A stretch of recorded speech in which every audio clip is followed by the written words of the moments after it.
शिक्षा सेवा चयन आयोग की बात करें तो अपने इस वीडियो में हम बात करने वाले हैं कि इसमें जब अस्थायी पदों के सृजन की जो बात हो रही है 55 उसके बारे में साथ में हम देखेंगे कि जब हम रिटायर शिक्षकों की बात करें उनको कहीं ना कहीं पढ़ाने के लिए बुलाया जाएगा, उन्हें रखा जाएगा बच्चों को पढ़ाने के लिए।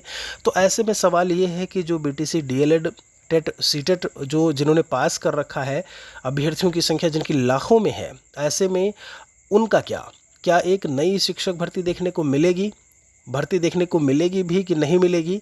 यहाँ पर अस्थाई जब हम अधिकारियों की बात करें उनसे काम चल जाएगा, या फिर दूसरी तरफ अगर हम स्कूलों की बात करते हैं तो स्कूलों में क्या रिटायर्ड शिक्षकों से काम चल जाएगा। तो इसी के बारे में बात करेंगे, वीडियो में लास्ट तक आप बने रहिएगा। यहाँ पर देखेंगे सबसे पहले इसके बारे में अस्थायी पदों के बारे में यहाँ पर बात की गई है और इनको 28 फरवरी 2025 तक के लिए रखा जाएगा। ये बात यहाँ पर क्लियर होती है। अब आप आगे देखिए, यहाँ पर जो बाकी चीज़ें हैं वो दी हुई हैं कि किसमें कितना जो है वो नियुक्तियाँ हमको देखने को मिलेंगी। अब बात कर लेते हैं इस खबर को लेकर के। आप देखेंगे कि बच्चों को पढ़ाने के लिए मानदेय पर रखे जाएंगे रिटायर्ड शिक्षक। सुबह से ही ये खबर जो है वो देखने को मिल रही है। आपने कहीं ना कहीं पढ़ा भी होगा, देखा भी होगा, वीडियोज़ में देखा होगा या फिर ऐसे ही पढ़ा होगा। बात करते हैं इसके बारे में। आप देखेंगे तो यहाँ पर इन्होंने आउट ऑफ स्कूल की बात की है, ज़रा गौर करिएगा। आउट ऑफ स्कूल नहीं आने वाले बच्चों का भविष्य अब रिटायर्ड शिक्षक संवारेंगे। और आगे कहते हैं कि बेसिक शिक्षा विभाग ने अपने शारदा कार्यक्रम के तहत आउट ऑफ स्कूल बच्चों को शिक्षित करने के लिए रिटायर्ड शिक्षकों को मानदेय पर रखने का निर्णय लिया है।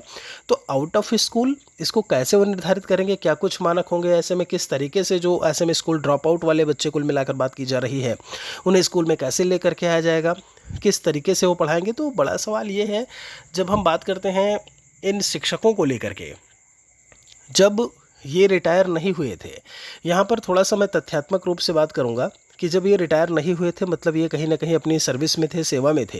तो ऐसे में कहीं ना कहीं जब हम बात करें इन जो स्टूडेंट्स उस समय रहे होंगे, ड्रॉप आउट की समस्या तो लगातार बनी हुई है, तो उस समय इनके द्वारा स्टूडेंट्स को रोका नहीं गया। अब ऐसे में कितनी कुछ संभावना है कि वो रिटायर हो चुके हैं और फिर उन्हें कहा जा रहा है कि आप ड्रॉप आउट बच्चों को लेकर के आएंगे और उन्हें पढ़ाएंगे। संभावना इसकी जब हम सफल होने की संभावना की बात करते हैं तो वो कितना कुछ परसेंटेज होगा, वो आप खुद जरा गेस करिएगा।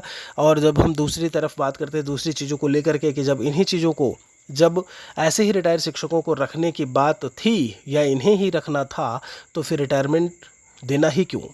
तो ये सारी चीज़ें हैं। और मैं आपको बता दूं, ये खबर इसके पहले भी कई बार न्यूज़पेपर्स में आई है। तो न्यूज़पेपर की खबर को ज़्यादा विश्वसनीय हम नहीं मान सकते, नहीं कह सकते, लेकिन हम ऐसा बिल्कुल नहीं कह रहे हैं कि ये गलत खबर है, क्योंकि शारदा कार्यक्रम बिल्कुल एग्जिस्ट करता है आपका, और ये चीज़ है भी, देखने को मिल रही है।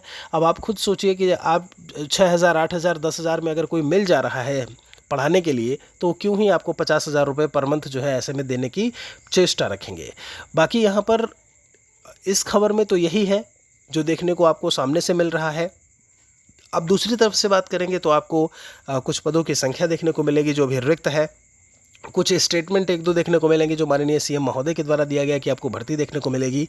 फिलहाल के लिए आपका क्या कुछ कहना है कमेंट सेक्शन में लिखिएगा ज़रूर, खासकर किस पर, इसी वीडियो पर या इस टॉपिक पर जो लिखा हुआ है कि रिटायर शिक्षक अब बच्चों को पढ़ाएंगे। तो फिर बाकी जो नए आप जिनको ट्रेनिंग दिए हैं, नए तरीके से जिनको ट्रेनिंग दिए हैं, जो टेट पास किए हैं, सीटेट पास किए हैं, वो फिर ऐसे में क्या करेंगे। सरकार से भी कहीं ना कहीं ये सवाल है ऐसे में। बाकी मिलते हैं एक और वीडियो के साथ में। बहुत बहुत शुक्रिया आप सभी का।